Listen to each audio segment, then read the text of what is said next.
Saudara sekalian, Happy Sunday, selamat hari Minggu. Mari kita persiapkan hati kita untuk masuk ke dalam hadirat Tuhan. Namun sebelumnya, marilah kita menenangkan hati pikiran kita. Before we start our service, let us quiet our hearts before the presence of God.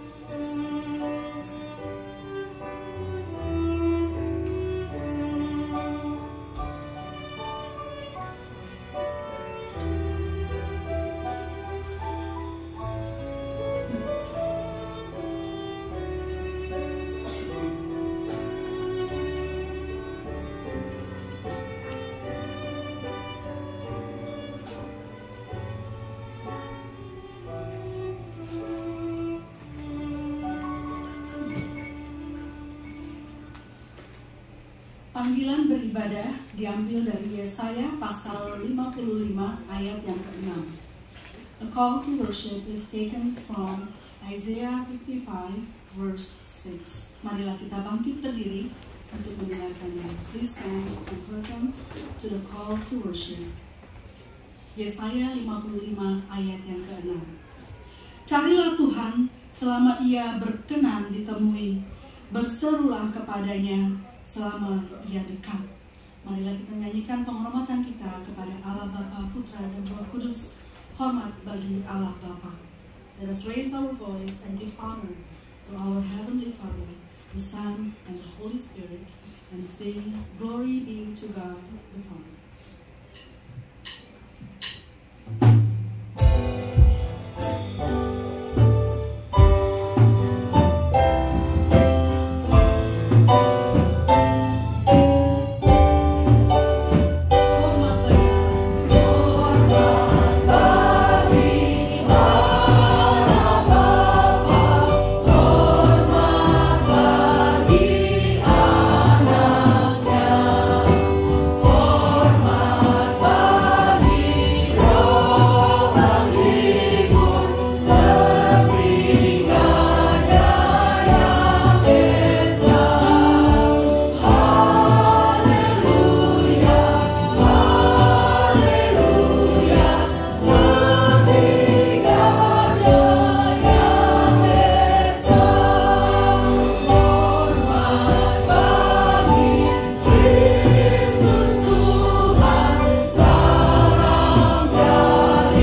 Ya Tuhan, kami memuji Engkau di pagi ini dengan hati dan nyanyian syukur.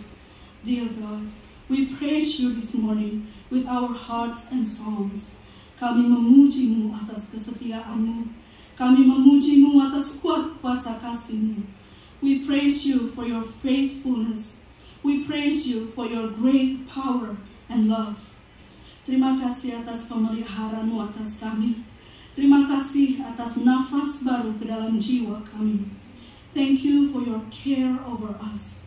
Thank you that you breathe renewal right into our souls. Engkau kudus ya Tuhan, namun Engkau membuka jalan bagi kami untuk menghampiri-Mu. You are holy, yet you made a way for us to approach you. Seringkali kami menyakiti Engkau, namun Engkau memilih untuk mengampuni kami. We oftentimes hurt you deeply, yet you chose to forgive us. Engkau Allah yang penyayang dan pengasih, panjang sabar, berlimpah kasih dan setia-Mu. You are the Lord, the compassionate and gracious God, abounding in love and faithfulness. Ya Tuhan, kami persembahkan ibadah ini kepadamu. Lord, we dedicate this time of worship to you. Terimalah setiap nyanyian, kata-kata dan ekspresi pujian yang kami nyanyikan sebagai persembahan kasih dari hati kami.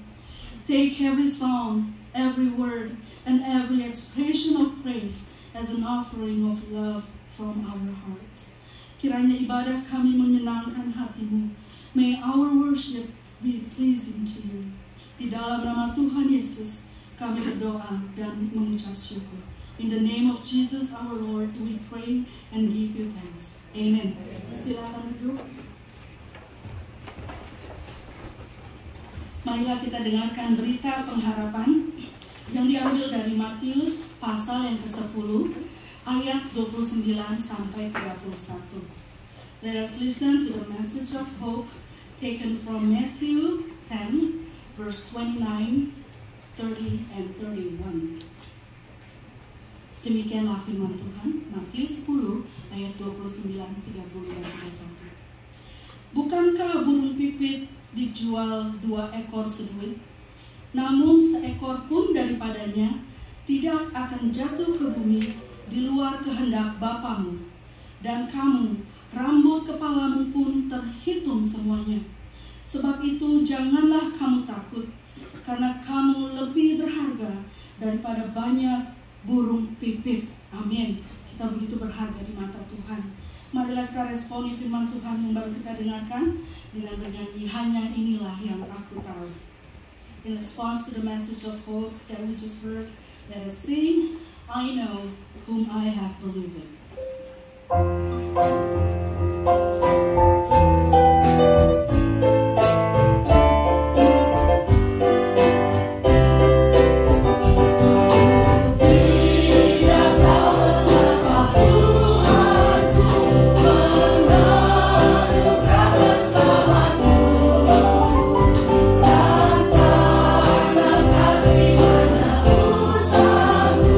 Seorang jaga setia.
Tesalonika 5 ayat yang ke-9.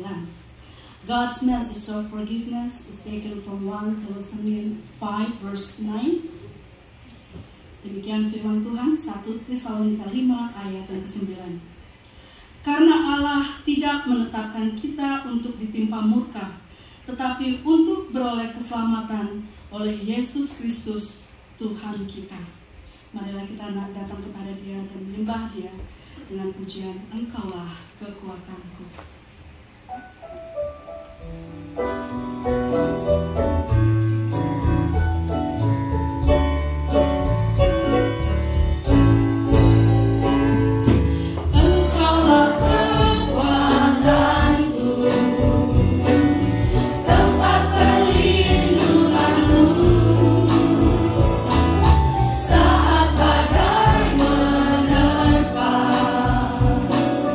Aku tak akan goyah.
pujian dari Tante Els dan Kamang Kamang.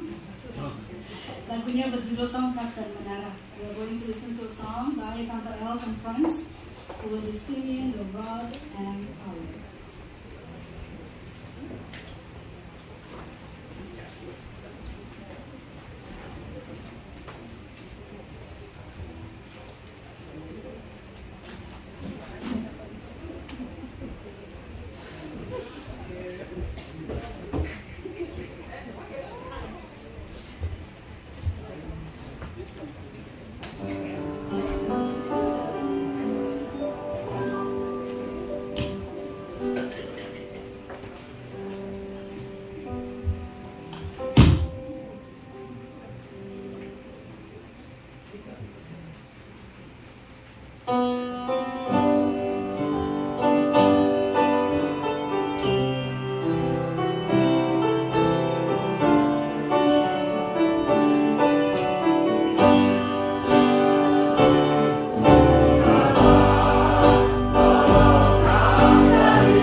kasih Tante Els dan semua teman-teman.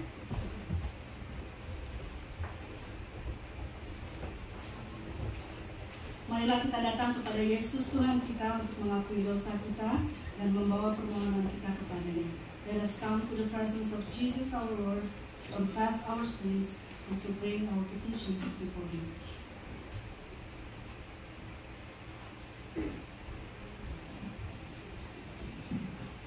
Sebelum kita berdoa, marilah kita pujikan nama Yesus. Before we pray, let us sing the name of Jesus.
Good morning, our Heavenly Father, and thank you for this new day that you have given us. Terima kasih kami boleh masuk ke dalam rumah-Mu yang kudus dan menyembah-Mu. Thank you, Lord, for allowing us to come to your house and to worship you. Bapa, kami menengok ke belakang dan kami ingin bersyukur atas berkat demi berkat yang Tuhan sudah curahkan atas kami. Lord, we come before you to thank you for blessing after blessing that you have bestowed upon us. Kami pun berterima kasih kepadamu karena tangan-Mu senantiasa menopang kami. We also want to give you thanks because your hands have always sustained us. Kami pun berterima kasih tatkala kami lemah, Engkau memberikan kekuatan kepada kami. We are also grateful to you, Father, because in times of weakness, you gave us strength.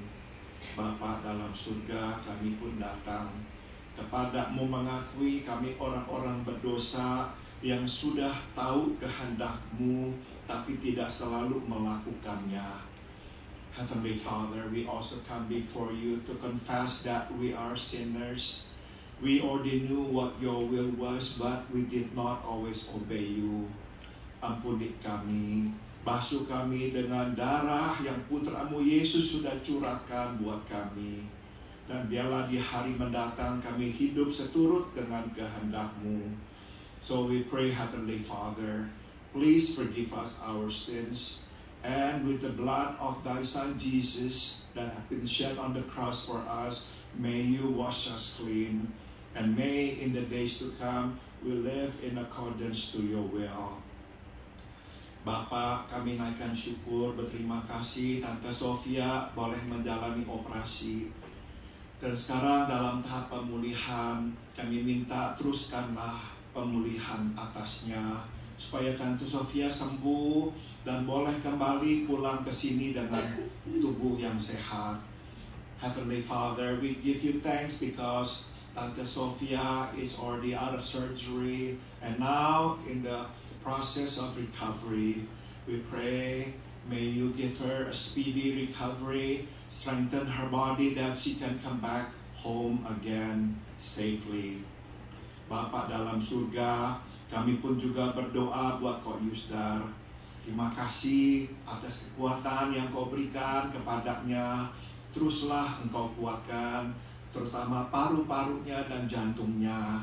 We pray and thank you, Father, that you have healed our brother Yusdar. Now we pray, may you continue to strengthen especially his heart and his lungs. Kami pun berdoa buat Om Kiat yang terbaring di rumah dalam kondisi lemah. Biarlah meskipun tubuh melemah, tapi manusia batiniahnya makin dikuatkan. We also remember Om Kiat, Lord, who is now in bed. Yes, physically he is weakening, but we pray, may the inner man be strengthened, that each day the inner man will grow stronger. Bapak, kami juga berdoa buat Tante Mei, memohon berilah kekuatan sehingga Tante Mei sembuh, bisa kembali berjalan dan berbakti bersama kami di sini. We also remember Tante Mei. May you touch her and heal her, Father, that she can walk again freely, that she can come to church and worship you along with us. Kami juga naikkan doa buat Encik Lina. Terima kasih dia bisa menggerakkan sekarang kakinya, tangannya.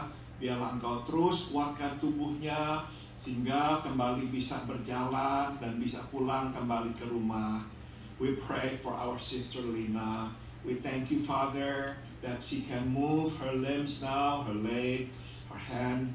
May you continue to strengthen her body, that she can fly home safely. Dan kami juga berdoa buat Tante Elvir, buat Caitlin, cucu dari Om Vincent. Biarlah tangan-Mu terus menjamah dan menguatkan serta menyembuhkan mereka. We also pray for Tante Elvir, also for Caitlin, the granddaughter of our brother Vincent. May you touch them, heal them, and strengthen them, Father, that they will be free from their illnesses. Dan kami juga mengingat Saudari Andri dan Saudara Pardi. Biarlah tangan-Mu Engkau tumpangkan atas mereka.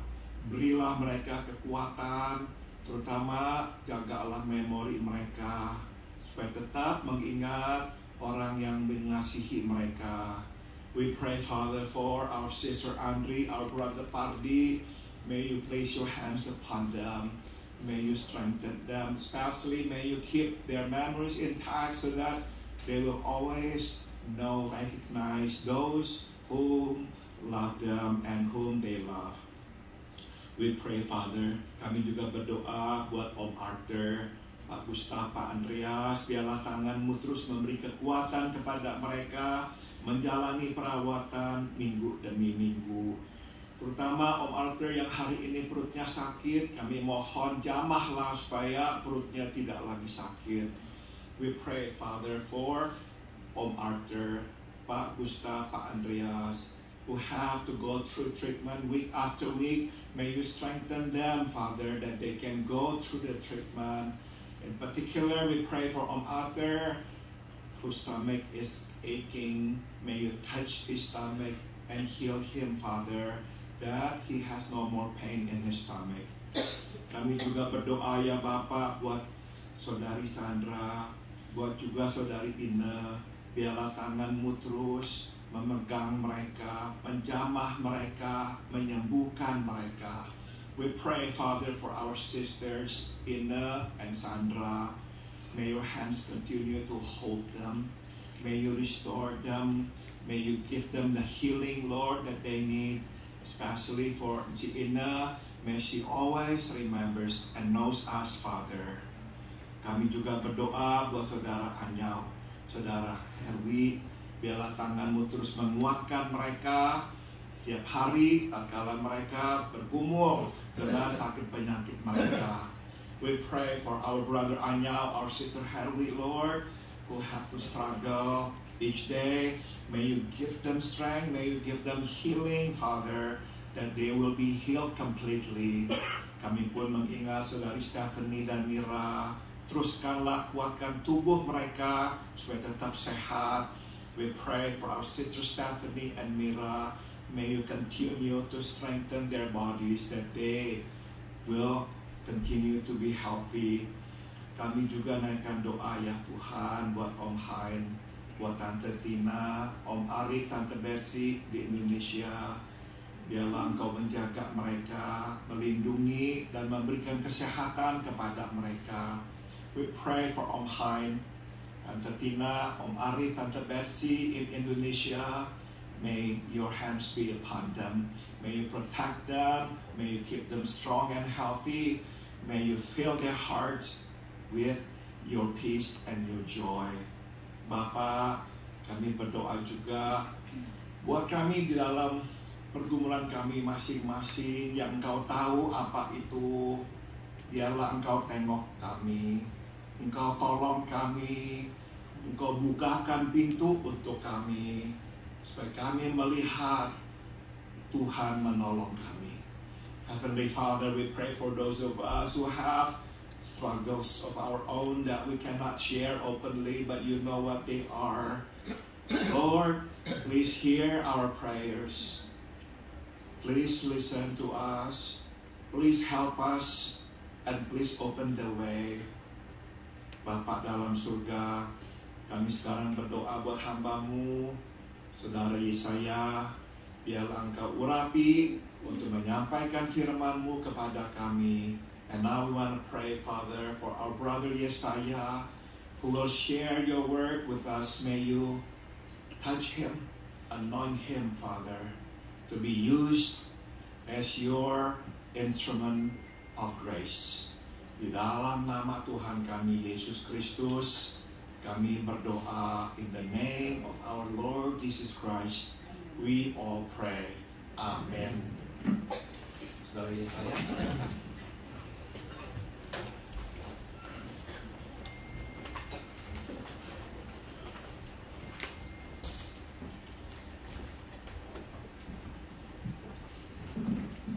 Good morning, everybody. Good morning. Selamat pagi.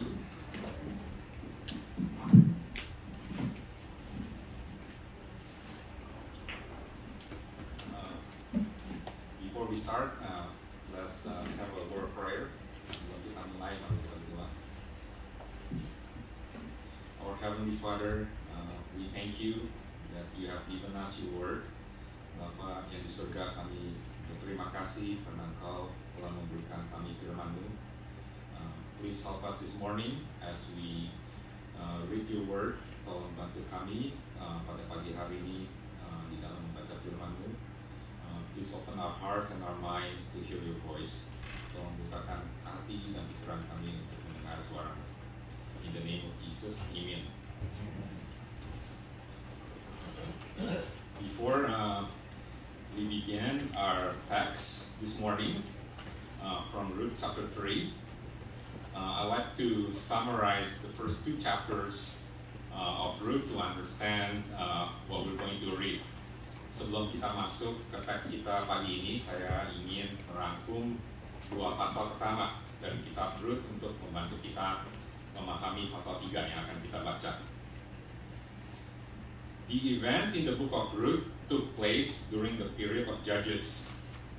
At the end of Judges, it says, in those days, there was no king in Israel. Everyone did what was right in his own eyes.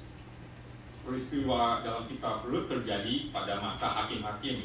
Di akhir kitab hakim-hakim dikatakan, pada masa itu tidak ada raja di Israel. Setiap orang berbuat apa yang benar menurut pandangan pandangannya masing-masing. Unlike a king, a judge was a ruler and not affiliated to a particular bloodline or tribe. During this time, many in Israel had left their covenant relationship with God. Berbeda dengan raja, seorang hakim adalah penguasa dan tidak ada afiliasi dengan keturunan atau suku tertentu. Selama masa ini banyak orang Israel telah meninggalkan hubungan perjanjian dengan Allah. The book of Ruth tells a story of an ordinary family dealing with pain and grief. It's a book about God's sovereignty through ordinary life. Kitab Ruth menceritakan suatu kisah tentang satu keluarga biasa yang menghadapi rasa sakit dan kesedihan. Ini adalah buku tentang kedaulatan Tuhan melalui kehidupan sehari-hari. Sometimes we tend to think that in order to see God works in our lives, we need to see a miracle. In fact, that is rarely the case in the entire Bible. Seringkali kita cenderung berpikir bahwa untuk melihat Tuhan bekerja dalam kehidupan kita perlu melihat keajaiban. Faktanya, hal ini jarang terjadi di surah Alkitab. There are around 83 recorded miracles in the Old Testament. The time period from Adam to Jesus is roughly 4,000 years. So we can conclude that 83 miracles in 4,000 years is extremely uncommon. Ada sekitar 83 mujizat yang tercatat di dalam Perjanjian Lama. Jangka waktu dari Adam sampai Yesus kira-kira 4.000 tahun. Kita bisa menyimpulkan bahwa 83 mujizat di dalam 40 tahun sangatlah jarang terjadi. In chapter 1, we find that there's a family of 4 who moved out of Judah to Moab because of famine. Dalam pasal 1 kita menemukan bahwa ada satu keluarga 4 anggota yang pindah dari Yehuda ke Moab karena kelaparan. The names of the family members are Elimelech, Naomi, and their 2 sons, Mahlon and Chilion. The 2 sons married Moabite women, Orpah and Ruth.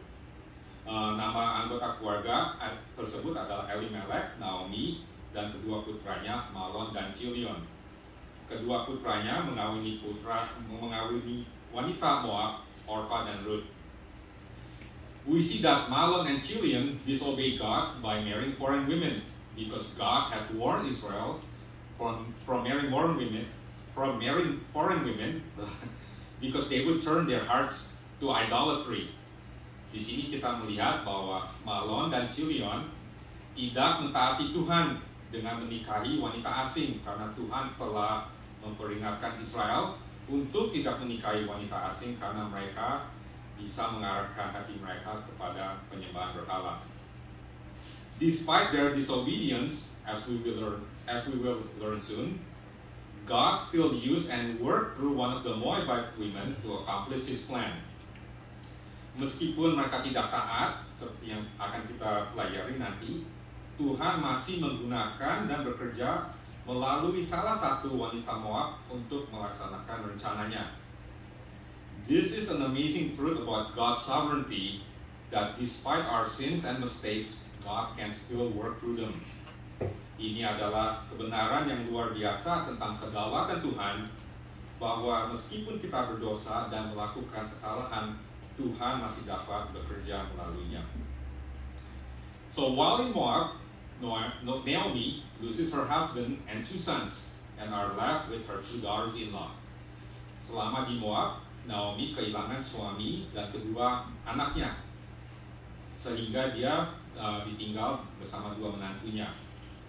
After 10 years in Moab, Naomi decides to go back to Judah because God has provided the land with food. She tells her daughter-in-law to go back to their respective families to remarry. However, Ruth decides to go with Naomi, and in doing so, she accepts God, the God of Israel, to be her God. Setelah 10 tahun di Moab, Naomi memutuskan untuk kembali ke Yehuda karena Tuhan telah menyediakan makanan bagi negeri itu. Dia menyuruh menantu perempuannya untuk kembali ke keluarganya, tapi Ruth memutuskan untuk tinggal dan pergi bersama Naomi. Dan dengan melakukan itu, dia menerima Tuhan Israel sebagai Tuhannya. In chapter 2, Naomi and Ruth are back in Judah. Naomi has lost everything and she is now an old lady. Di pasal 2, Naomi dan Ruth kembali ke Yehuda. Naomi telah kehilangan segalanya dan dia sekarang sudah tua. In order for them to get food is they have to glean at the field for grains. Agar mereka mendapat makanan, mereka harus memungut biji-bijian di ladang. Gleaning is a provision that God has put in place for the poor, aliens, widows, and fatherless to get their food. Memungut sisa makanan adalah suatu ketentuan yang Tuhan berikan bagi orang-orang miskin, orang-orang asing, janda dan anak yatim untuk mendapatkan makanan. The instruction is for landowners to live what the harvesters miss, so the needy can pick up whatever fell on the ground for themselves. Perintahnya adalah para pemilik tanah meninggalkan apa yang telah jatuh dari para pemanen dan mereka bisa memungut apa yang telah jatuh. You can read about it in Leviticus 19, verse 9, 23 verse 22, and Deuteronomy 24 verse 19. Saudara bisa baca sendiri di Imamat 19 ayat 9, ayat pasal 23 dan 22, dan Ulangan 24 ayat 19. Naomi tells Ruth to glean, and unbeknownst to Ruth, she gleans at Boaz' field, who's a relative to Naomi. Naomi menyuruh Ruth untuk memungut sisa makanan, dan tanpa pengetahuan Ruth, dia memungut sisa makanan itu di ladang Boaz yang masih berhubungan dengan saudara Naomi. Boaz is a godly man, and he sees Ruth and falls in love with her. Boaz adalah pria yang saleh dan dia melihat Ruth dan jatuh cinta padanya. In chapter 2 verse 5, Boaz takes notice of Ruth and inquires about her. In other words, he's checking her out, just like any ordinary single man who sees a beautiful girl and wants to know more about her. Di pasal 2 ayat 5, Boaz memperhatikan Ruth dan mulai bertanya tentang dia. Dengan kata lain, ya, seperti orang-orang single melihat perempuan cantik, dia pengen tahu tentangnya. So I can imagine Boaz's tone when he asked his servant about Ruth. Ya, saya bisa bayangkan, ya, kan nada Boaz ketika dia menanyakan kliennya tentang Ruth. Ya, let's open our Bible real quick to Ruth chapter 2 verse 5. Okay, I love this part. Ya. So we have to read it in a way that any single man would read it, okay? Yeah. So in verse 5 it says, "Then Boaz said to his young man who was in charge of the reapers." If we read it regularly, it's gonna say, "Whose young woman is this?" But actually, this is, I think, how Boaz said it. Whose young woman is that? There's a difference, right?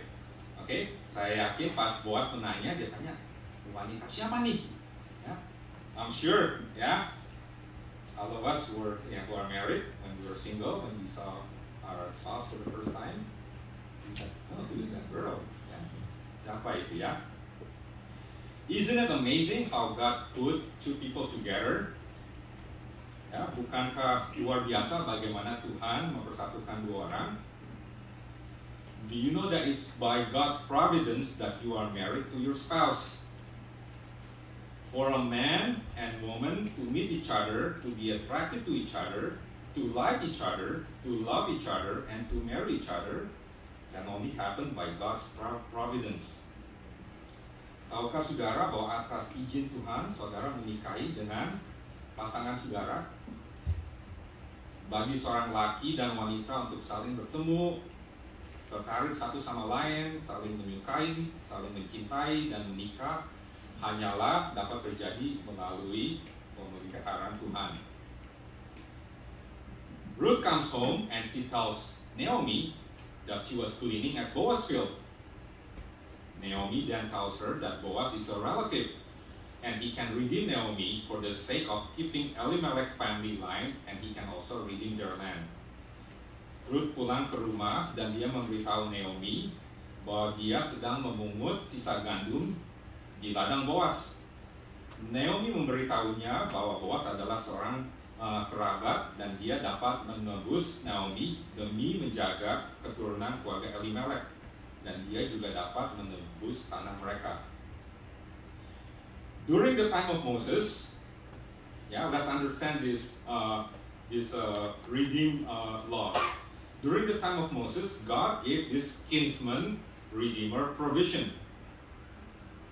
This provision is to provide an heir for a brother who had died, to redeem land that a poor relative had sold outside the family, and to redeem a relative who had been sold to slavery. You can find this in Deuteronomy 25, Leviticus 25, and Leviticus 47. Verses 47 to 49. Pada zaman Musa, Tuhan memberikan peraturan mengenai penebus sanak saudara. Peraturan ini adalah untuk memberikan ahli waris bagi saudara laki-laki yang telah meninggal, untuk menebus tanah yang dijual oleh saudara miskin, dan untuk menebus saudara yang telah dijual sebagai budak. If Boaz were to redeem Naomi, Ruth will become his wife, since Ruth is a widow to Naomi's son. Jika Boaz menebus Naomi, Ruth akan menjadi istrinya, karena Ruth adalah janda dari anak Naomi. Now we get to our text this morning, Ruth chapter 3. Mari kita buka ke Ruth pasal 3. And I'm gonna read in English, and if you have the Indonesian Bible, please follow along. Saya akan baca dalam bahasa Inggris dan tolong diikuti di bahasa Indonesia masing-masing. Then Naomi, her mother-in-law, said to her, "My daughter, should I not seek rest for you, that it may be well with you? Is not Boaz our relative, with whose young women you were? See, he is winnowing barley tonight at the threshing floor.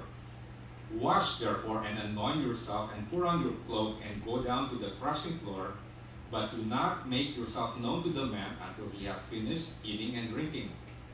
But when he lies down, observe the place where he lies, then go and uncover his feet and lie down, and he will tell you what to do."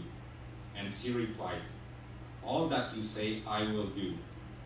So she went down to the threshing floor and did just as her mother-in-law had commanded her. And when Boaz had eaten and drunk, and his heart was merry, he went to lie down at the end of the heap of grain. Then she came softly and uncovered his feet and lay down. At midnight, the man was startled and turned over, and behold, a woman lay at his feet. He said, "Who are you?" And she answered, "I am Ruth, your servant. Spread your wings over your servant, for you are a redeemer." And he said, "May you be blessed by the Lord, my daughter. You have made the last kindness greater than the first, in that you have not gone after young men, whether poor or rich. And now, my daughter, do not fear. I will do for you all that you ask. For all my fellow townsmen know that you are a worthy woman. Now it is true that I am a redeemer, yet there is a redeemer nearer than I. Remain tonight, and in the morning, if he will redeem you, good. Let him do it. But if he is not willing to redeem you, then as the Lord lives, I will redeem you. Lie down until the morning." So she lay at his feet until the morning, but arose before one could recognize another.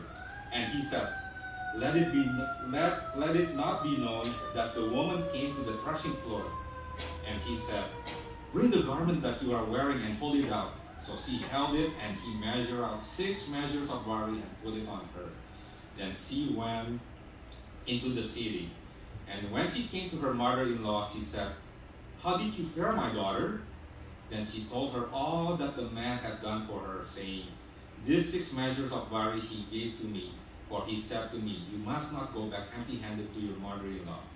She replied, "Wait, my daughter, until you learn how the matter turns out, for the man will not rest, but will settle the matter today."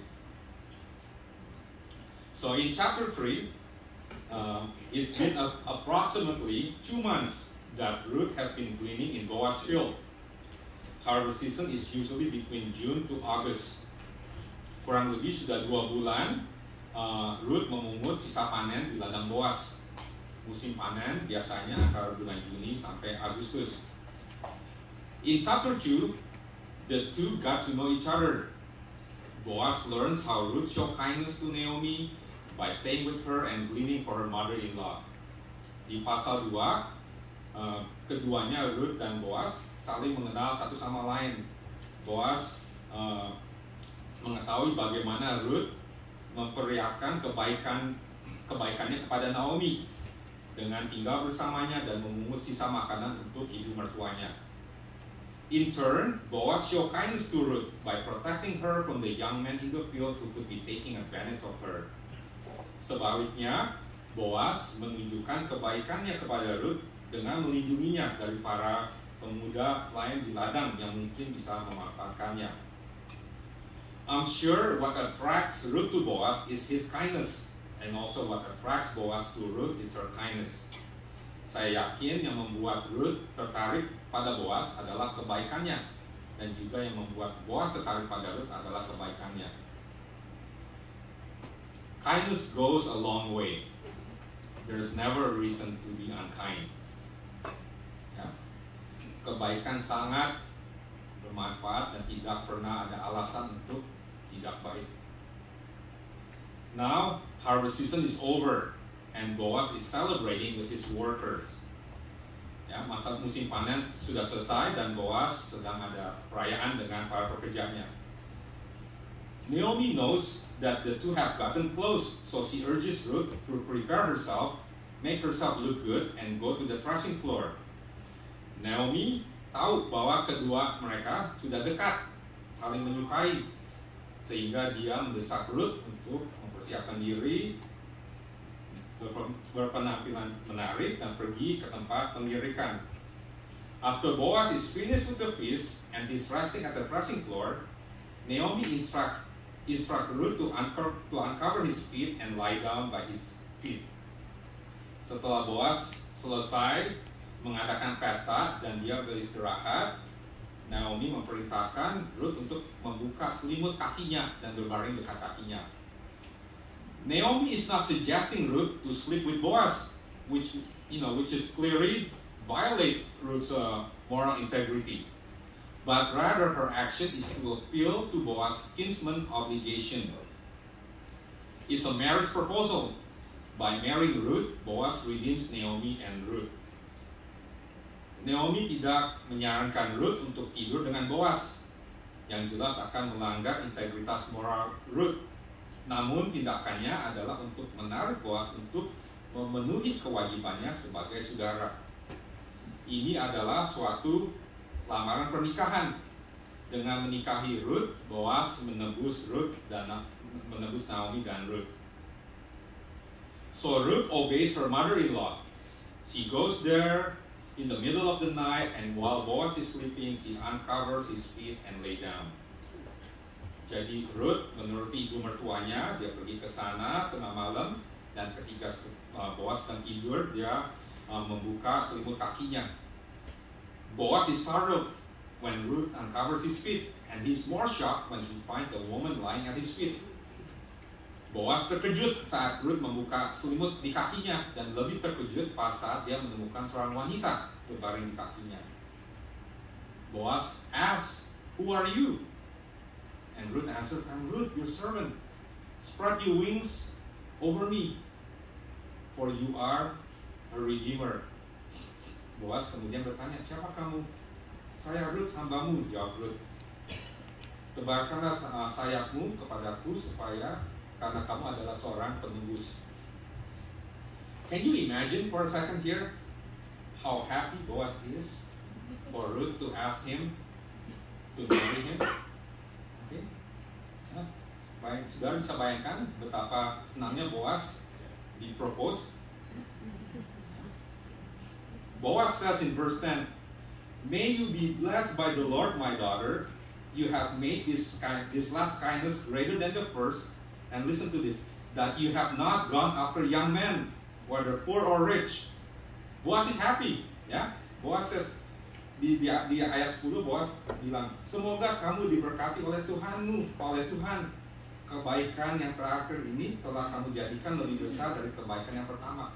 Karena kamu tidak mengejar laki-laki muda, baik miskin maupun kaya." Don't you think Boaz is happy? Of course, right? Yeah. Of course he is, yeah? He's an older guy and he's getting a younger woman. Yeah. In Indonesia, I think ada istilahnya dapat daun muda, right? Yeah. Boaz tentu bahagia, dia dapat wanita yang muda. Do you know how hard it is from an older man to get a younger woman? No? Yeah? That doesn't want you for your money. Right? Tahukah betapa sulitnya bagi laki-laki tua untuk mendapat wanita yang muda, ya, yang mungkin tidak menginginkan uangnya? There is no doubt that Boaz wants to marry Ruth.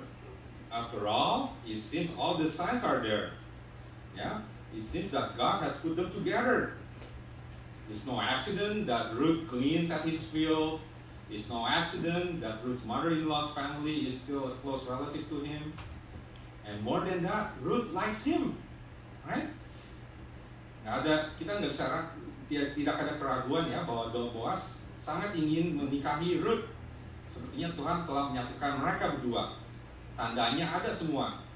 Ruth bisa memungut sisa makanan di ladangnya, dan itu juga bukan accident, kebetulan ibu mertua Ruth masih saudara dekatnya, dan lebih dari itu Ruth menyukai dia.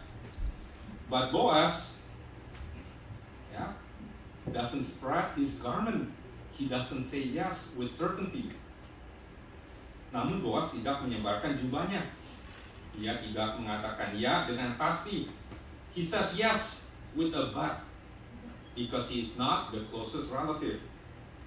Dia mengatakan iya, tapi dengan tapi. Ya, my kids hate it when I say yes and then but at the end, right? I'm sure. Okay, yeah. He said yes, but there's another relative who's closer, and he has the first opportunity to redeem Naomi and Ruth. Ya, Boaz bilang ada kerabat lain yang lebih dekat, dan dia mempunyai kesempatan pertama untuk menebus Naomi dan Ruth. This tells us a lot about Boaz. He's a man of integrity. He's a God-honoring man, and he would not break a rule to get what he wants. Ini memberitahu kita banyak hal tentang Boaz. Dia orang yang berintegritas. Dia menghormati Tuhan dan dia tidak mau melanggar aturan untuk mendapatkan apa yang dia mau. Is marrying Ruth a sin? No, it's not a sin. Marrying Ruth is not a sin. Yes, she's a Moabite, but she has accepted Jehovah as her God. He doesn't promise Ruth because he doesn't want to break the kinsman redeemer law. Menikahi Ruth bukanlah suatu dosa. Emang Ruth adalah orang Moab, tapi dia telah menerima Yahweh sebagai Tuhannya. Dia tidak menjanjikan Ruth karena dia tidak ingin melanggar peraturan penebus saudara yang telah kita baca tadi. Any decision that makes you break a rule is a wrong decision. Keputusan apapun yang membuat saudara dan saya melanggar aturan adalah keputusan yang salah. So, what should we do then when we have to make a decision that is not morally wrong but may require us to break a rule? Apa yang harus kita lakukan ketika kita harus mengambil keputusan yang tidak salah secara moral, tapi mungkin mengharuskan kita melanggar peraturan? We need to make honoring God as a priority, even if the result is not something that we desire. Kita perlu menjadikan menghormati Tuhan sebagai prioritas, meskipun hasilnya tidak sesuai dengan keinginan kita. For some reason, I found this in my Bible. Yeah, I don't know when I put this. I found this, my wedding invitation. Our wedding invitation, not my wedding, like from years ago. Yeah, so I want to share something real quick regarding this. When I first met Isabel, we met at the bar. So we went to watch a basketball game. Actually, she came with a mutual friend. I'm sorry if I'm not translating to Indonesia, okay? Because, I hope you understand. Ya, so lagi saya, I'll do it anyway. Lagi saya pernah ketemu Isabel, istri saya, itu di bar, ya. Saya datang with a mutual friend. I came with a friend and she came with a mutual friend. We didn't say anything to each other. Maybe just, hello, what's your name, right? So kita nggak ngomong apa-apa, kita cuma, ya, hello, what's your name? Ya, kita cuma datang untuk nonton basketball. We came just to watch basketball. So I didn't see her again for 2 years, and I completely have forgotten her name. Ya, saya nggak ketemu lagi selama 2 tahun, saya lupa namanya. How we met the second time was also unexpected. At that time, I used to go to the beach every Saturday, yeah, to boogie board with a friend. Tapi setelah 2 tahun, ya, saya nggak pernah ketemu lagi, dan pas saya ketemu dia kedua kali, itu juga something unexpected. So sometimes, so after when we go home from our Saturday outing to the beach, yeah, my friend, sometimes we would be talking about girls, yeah, and just like any young man would be, yeah. And my friend would tease me, yeah, if I like any girl, and then I would tease him the same thing too. I said, hey, who do you like?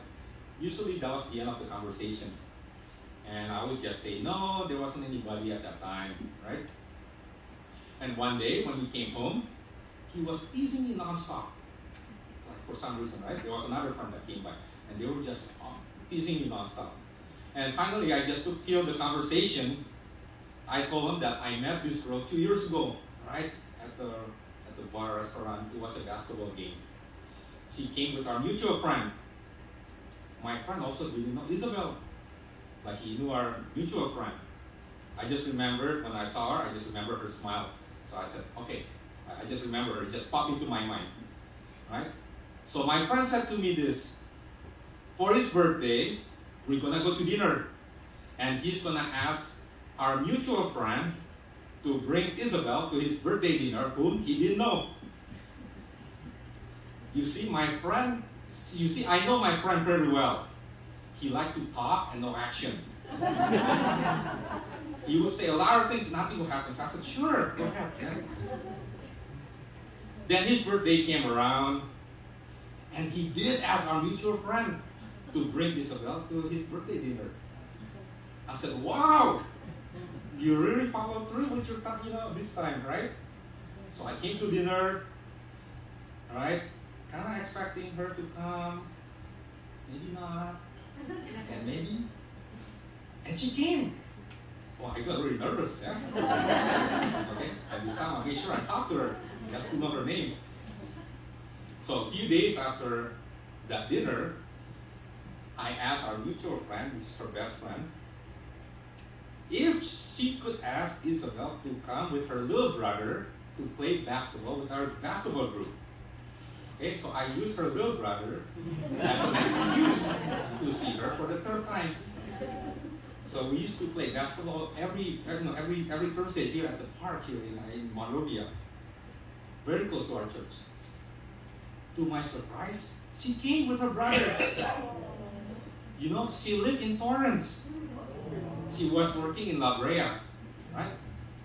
She came home to Torrance, picked up her brother, drove all the way to Monrovia. Yeah. This was our 3rd meeting.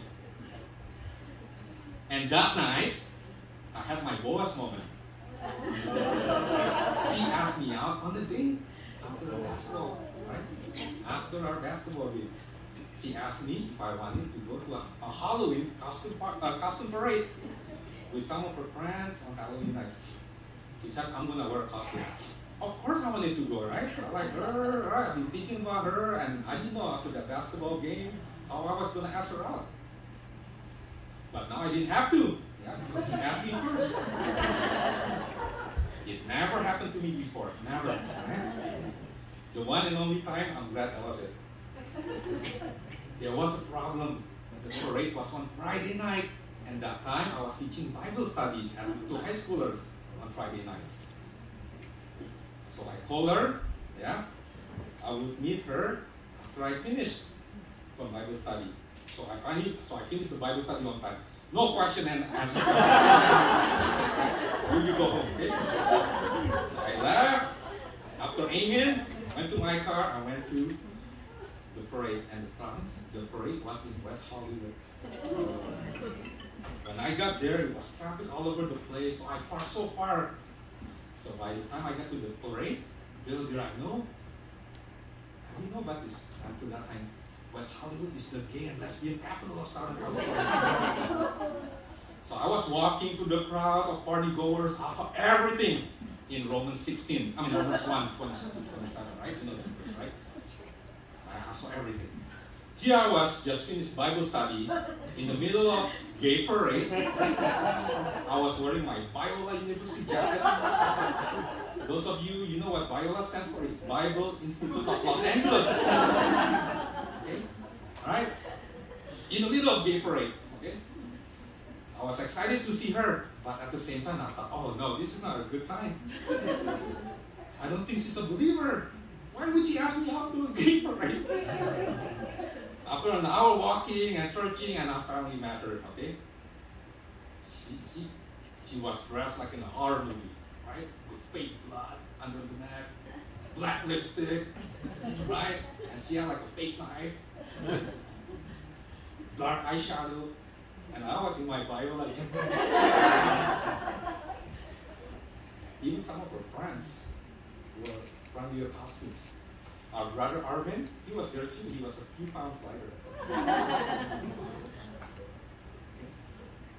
So after the parade, she asked me to join her and her friends to eat at the nearby Thai town. Yeah? So this was already past midnight. I was tired.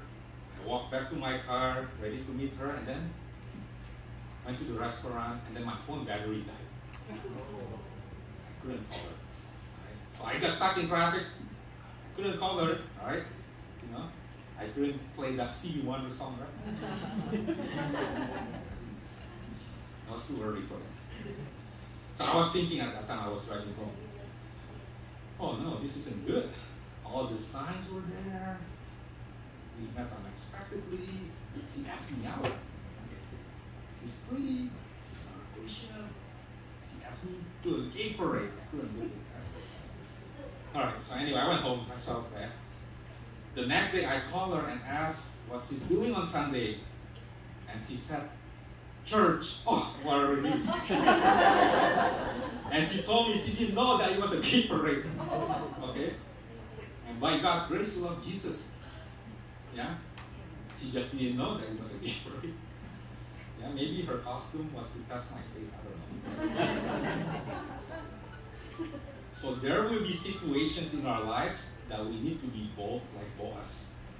Akan ada situasi di dalam hidup kita yang harus membuat kita bersifat seperti yang berani seperti Boaz. We need to set aside what we want, even if it's not sinful, for the sake what is right and God honoring. We need to honor God through our choices. Kita perlu menyampingkan apa yang kita inginkan meskipun itu bukan dosa. Ya, kita menyampingkan demi apa yang benar dan memuliakan Tuhan. Kita perlu menghormati Tuhan melalui pilihan kita. Proverbs 3, 5 verse 6 says, trust in the Lord with all your heart and lean not on your own understanding. In all your ways acknowledge Him and He will make your path straight. Amsal 3 ayat 5-6 mengatakan, percayalah kepada Tuhan dengan segenap hatimu dan jangan bersandar pada pengertianmu sendiri. Dalam segala jalanmu, akuilah Dia akan meluruskan jalanmu. God wants us to acknowledge Him in all our ways. Tuhan ingin kita mengakui Dia di dalam segala jalan kita. We need to trust Him that He is sovereign and He can work through our choices. Kita mesti percaya bahwa Tuhan berdaulat dan Dia dapat bekerja melalui pilihan-pilihan kita. His promise is that He will make our path straight when we honor Him. Janjinya adalah bahwa Dia akan meluruskan jalan kita di saat kita menghormati Dia. When you have to make a decision that has nothing to do with moral right or wrong, acknowledge God in your choices. Honor Him. Trust that He can work through your choices. He will make you path straight. Ketika Anda harus membuat keputusan yang tidak ada hubungannya dengan moral benar dan salah, akuilah Tuhan dalam pilihan. Hormatilah Dia dan percayalah bahwa Tuhan dapat bekerja melalui pilihan saudara. Dia akan meluruskan jalanmu. When we make choices like, for example, where should we go to school, between UCLA or USC, right? Kalau saat kita membuat keputusan mungkin kemana harus pergi ke sekolah, UCLA atau USC, Monsac or Berkeley, right? Itu bukan keputusan yang salah atau benar. Ya, those are not right or wrong decisions. So in our choices, in our decision making, we need to honor God through our choices and trust Him that He will make your path straight. Kita harus percaya, harus menghormati Tuhan dalam keputusan Dia, dan Dia akan meluruskan jalan kita. Lastly, in chapter 4, Boaz confronts the next closest relative. The other relative doesn't want to redeem Naomi and take Ruth as his wife. Boaz now can legally redeem Naomi and takes Ruth as his wife. Akhirnya di pasal 4, Boaz berhadapan dengan saudara yang lebih dekat. Saudara ini tidak mau menebus Naomi dan mengambilnya sebagai istrinya. Boaz kini bisa menebus Naomi secara sah dan mengambil Ruth sebagai istrinya. Boaz redeems Ruth out of his love for her. Isn't this also a picture of redemption through Christ? God redeems us solely on account of His love for us. Boaz menebus Ruth karena cintanya. Bukankah ini juga merupakan gambaran penebusan melalui Kristus? Tuhan menebus kita semata-mata karena kasih-Nya kepada kita. Boaz's kindness is a picture of God's kindness. Kebaikan Boaz adalah gambaran kebaikan Tuhan. Do you know that God's kindness is to lead us to repentance? Tahukah saudara bahwa kesabaran Tuhan untuk memimpin kita kepada pertobatan? God knows all the wrong and sinful choices we made, but He is also kind. He is not limited by our wrongdoings. He can bring good out of evil. Tuhan mengetahui semua pilihan, salah, dan dosa kita yang telah kita buat, tetapi Tuhan juga baik. Dia tidak dibatasi oleh kesalahan kita. Dia bisa membawa kebaikan dari kejahatan. Boaz trusts God by honoring Him in doing the right thing. Boaz percaya Tuhan dengan menghormati Dia dengan melakukan hal yang benar. 1 Samuel 2 verse 30 says, "Those who honor me, I will honor." 1 Samuel 2:30 berkata, "Barang siapa menghormati aku, akan aku hormati." God gives Ruth to Boaz to be his wife.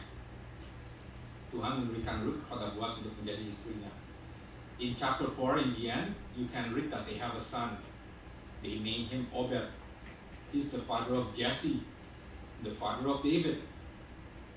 Through David came Jesus, the Messiah, the promised Redeemer. Di akhir pasal 4, saudara bisa baca bahwa Boaz dan Ruth mempunyai seorang putra. Mereka namanya Obed. Dia adalah ayah dari Isai, ayah dari Daud. Melalui Daud datanglah Yesus, juru selamat yang telah dijanjikan. So as we walk with Jesus, we don't need to worry about outcomes. Saat kita berjalan dengan Yesus, kita tidak perlu khawatir tentang hasil. God works through ordinary means to accomplish His purpose. He is sovereign over our choices. He wants us to honor Him and trust Him with the results that will bring glory to His name. Tuhan bekerja melalui cara-cara biasa untuk mencapai tujuannya. Dia berdaulat atas pilihan-pilihan kita. Dia ingin kita menghormati Dia dan mempercayai Dia dengan hasil yang akan membawa kemuliaan bagi namanya. Mari kita berdoa. Let's pray.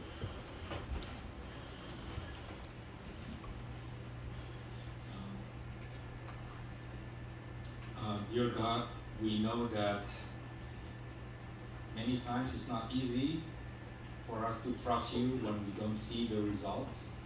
Bapa yang di surga, kami akui bahwa seringkali tidak mudah untuk mempercayai Engkau di saat kami tidak mengetahui hasilnya. Please help us to make God-honoring choices. Tolong kami untuk membuat pilihan yang memuliakan nama-Mu. And help us not to worry about the results. And tolong kami untuk tidak khawatir tentang hasilnya. And help us to trust You in Your sovereignty. Tolong kami untuk percaya di kedaulatan-Mu. And help us, Lord, to walk in Your ways and to be honoring. Dan juga tolong kami untuk berjalan di jalan-Mu dan selalu memuliakan nama-Mu. In the name of Jesus we pray. Amen.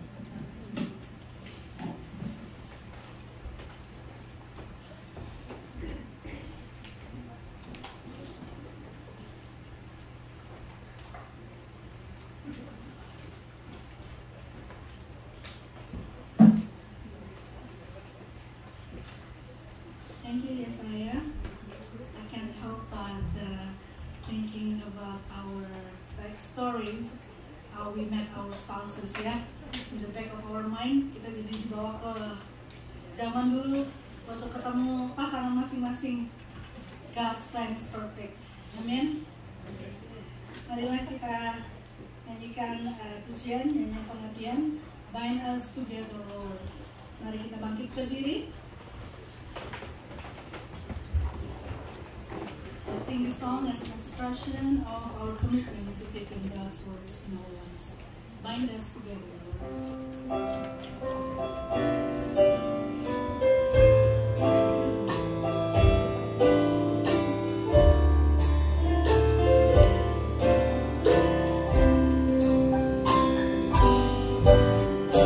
Bind us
rasuli di dalam bahasa Inggris. Let's remain standing as we read our statement of faith as summed up in the Apostolic Creed. 3-4. I believe in God, the Father Almighty, creator of heaven and earth, and in Jesus Christ, his only Son, our Lord, who was conceived by the Holy Spirit, born of the Virgin Mary, suffered under Pontius Pilate, was crucified, died, and was buried. He descended into hell. On the third day, he rose again from the dead. He ascended into heaven and is seated at the right hand of God the Father Almighty. From there, he will come to judge the living and the dead. I believe in the Holy Spirit, the Holy Catholic Church, the communion of saints, the forgiveness of sins, the resurrection of the body, and life everlasting. Amen. Silakan duduk. Marilah kita bawa persembahan syukur kita kepada Tuhan. Dia adalah gembala kita yang telah memelihara kita, memberkati hidup kita. Let us come and bring our offering of thanksgiving to Jesus, our Lord and Shepherd, who has blessed us and provided for all our needs. Mari saya undang mereka yang bertugas maju ke depan.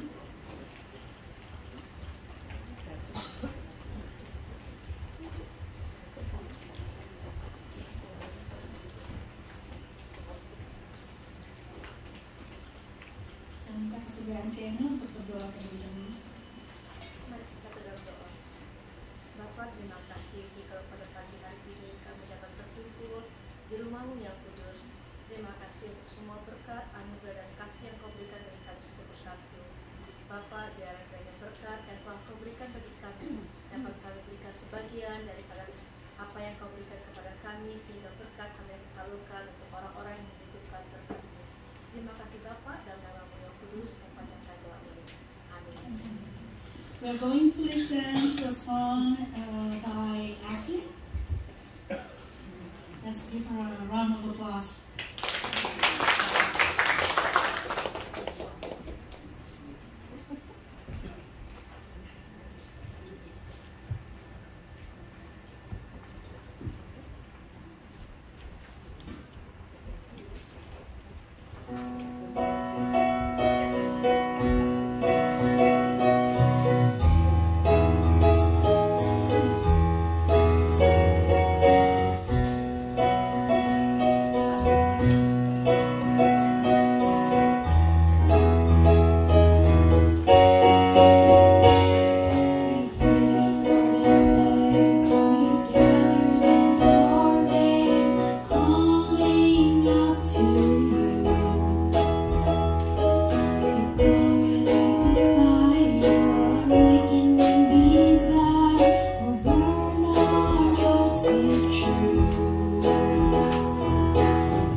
Very good, Ashley.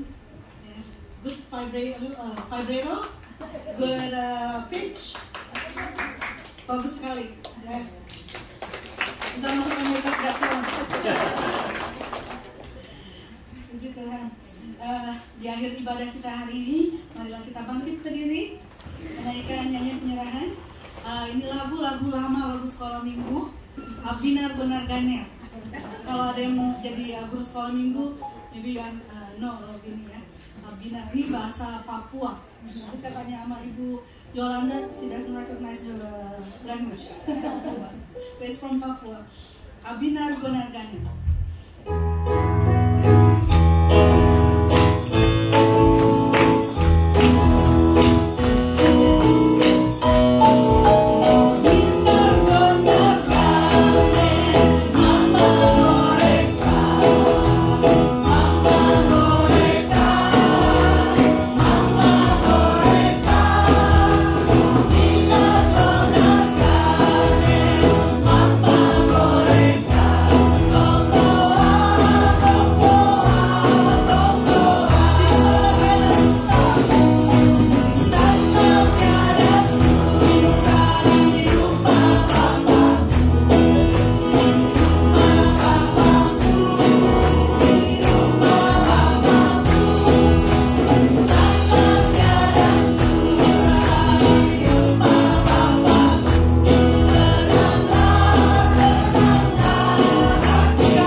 Biarlah kasih karunia dari Tuhan kita Yesus Kristus, may the grace of our Lord Jesus Christ, biarlah kasih yang tak berkesudahan dari Allah Bapa, may the unceasing love of God the Father, dan biarlah persekutuan dan kekuatan dari Roh-Nya yang kudus menyertai kita sekalian, and may the fellowship and the power of His Holy Spirit be with us all dari sekarang sampai kita berjumpa dengan Tuhan kita Yesus di sorga nanti.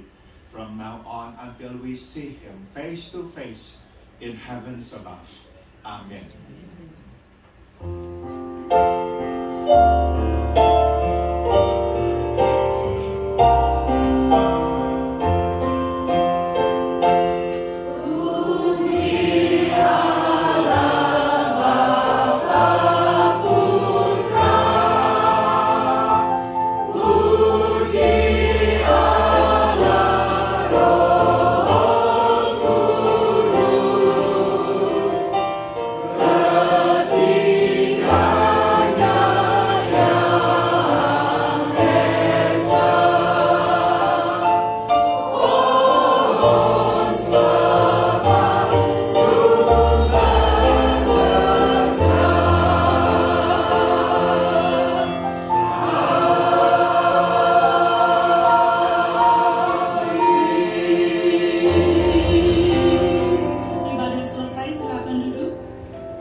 Izinkan saya untuk membacakan beberapa pengumuman yang ada di bulletin. Yang pertama, persekutuan pasangan suami istri akan diadakan pada hari Sabtu 30 September di gereja jam 12 siang ya. Jadi bukan jam 10 pagi yang seperti di bulletin, tetapi jam 12 siang. Makanan akan disediakan dan penjagaan anak atau babysitting juga akan disediakan. Pasangan suami istri diundang untuk hadir. Kalau ada pertanyaan silakan hubungi Ibu Elus. Untuk saudara-saudara yang belum ada foto untuk directory book, harap menghubungi Bapak Richard Budiman atau Bapak Donald Muningka yang untuk difoto. Pengambilan foto ini akan ditutup minggu kedua bulan Oktober. Jadi kalau ada yang belum difoto, silakan hubungi Bapak Richard atau Pak Donald. Yang ketiga, minggu depan ada perjamuan kudus. Marilah kita siapkan hati untuk menerima tubuh dan darah Kristus minggu depan. Hari ini ada latihan paduan suara dan angklung, jam 1:30 angklung, jam 2 siang paduan suara di dalam sanctuary. Terima kasih bagi mereka yang sudah ambil bagian dalam pelayanan hari ini. Tuhan memberkati. Apakah ada yang baru pertama kali mengambil ministry di sini? Oh, itu ada Nathan. Oh, enggak, yang ngambil ministry, yang baru pertama kali ministry. Belum ada ya? Oke, yang pertama kali datang beribadah ada di sini. Tadi siapa? Namanya Nathan. Silakan berdiri ya, Nathan. Welcome. Dari mana? Where do you live? Claremont. Claremont. Okay. Welcome. Nah, itu orang tuanya. Welcome. Ada lagi di sini? Nggak ada ya? Ada yang baru balik dari vacation? Oh, ada lagi. Silakan diri. Sorry, siapa namanya Ibu? Debbie. Ya, welcome Debbie. Kalau ada gereja lokal, silakan datang lagi untuk minggu depannya beribadah bersama-sama. Terima kasih. Jangan lupa untuk mengambil PO makanan hari ini yang untuk Thanksgiving Retreat fundraising ya. Dan ada juga penjualan snack di courtyard. Ulang tahun. Minggu lalu kita kelupaan untuk Ibu Lisa Gunardi tanggal 16 September. Hari ini ulang tahun Pauline Mulyana, Matthew Monica, besok Ibu Hatiria, my mom. Hari ini kita makan besar. Ian Minato, Om Yusda, makannya udah duluan hari ini Om Yusda ya. Kita pestanya hari ini. Terus Lydia Adijaya dan Diana adiknya Andri di belakangnya. Oke, sekian pengumuman kali ini. Mari kita berdoa. Bapa di surga, terima kasih Engkau memberkati kami melalui ibadah ini. Engkau memberkati kami melalui firman-Mu. Engkau mengingatkan kami rencana-Mu adalah sempurna. Tuhan, sebentar kami akan bersekutu di meja makan. Engkau berkati perbincangan kami, Engkau berkati hati kami, supaya kami saling mengasihi satu sama lain. Tidak ada gosip, tidak ada saling menjatuhkan. Tuhan, biarlah kami boleh saling membangun, saling mengasihi. Dan Engkau berkati makanan yang akan kami santap. Engkau berkati mereka yang sudah menyediakannya. Di dalam nama Tuhan Yesus kami berdoa. Amin.